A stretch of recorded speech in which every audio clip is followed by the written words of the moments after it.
असंही शंकराचार्यांनी म्हटलंय.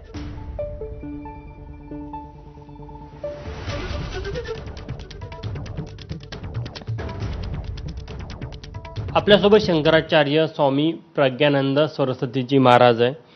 सर, पिछले कुछ दिनों में महाराष्ट्र में कुछ 2-3 घटनाएं हुई जिसमें जैन मुनियों की जो भूमिका है वो सामने आई है.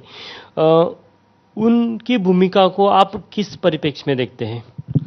देखिए, तो न्यायालय की भूमिका संवैधानिक जगत में बहुत महत्वपूर्ण है, उसको मानना पड़ेगा. आप किस व्यक्ति के विरोध में बोल रहे हैं, कौन सी सरकार के विरोध में बोल रहे हैं?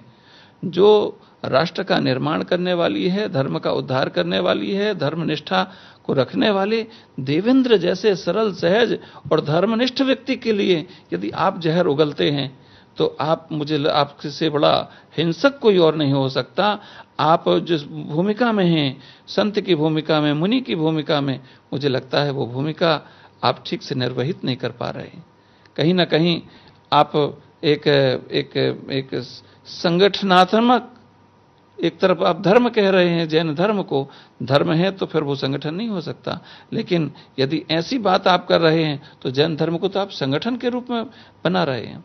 जो विषय न्यायालय का है, जो कानून का है, जो संविधान का है, उस ढंग से काम करने देना चाहिए.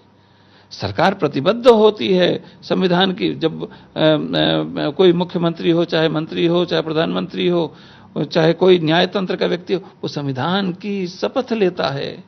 संविधान की अनुपालना करना उसका दायित्व बनता है, कर्तव्य बनता है. और आप देख लीजिए, जो कबूतर आज न्यायालय ने ऐसा आदेश क्यों दिया है? न्यायालय समाज के कल्याण के उद्देश्य से ही देता है. कानून जो बने समाज के कल्याण के लिए.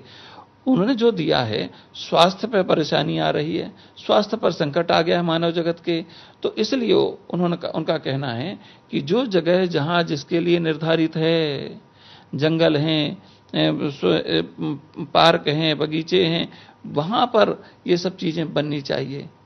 जहां पर समाज से थोड़ी एक दूरी बन जाए, वहां पर उनको पोषण किया जाए, उन पक्षियों का, उनकी रक्षा की जाए, सुरक्षा की जाए. जीव का कल्याण तो होना ही चाहिए. ईश्वर सर्वभूतेषु, सबके अंदर में वो परमात्मा ही तो है. और सबके परमात्मा है तो उस परमात्मा में सबका वास है, किंतु सबकी भूमिका अलग अलग जगह पर है. सबका निवास अलग अलग जगह पे है, सबके पोषण की व्यवस्था अलग अलग जगह पे. आप उसके लिए क्यों नहीं काम करते?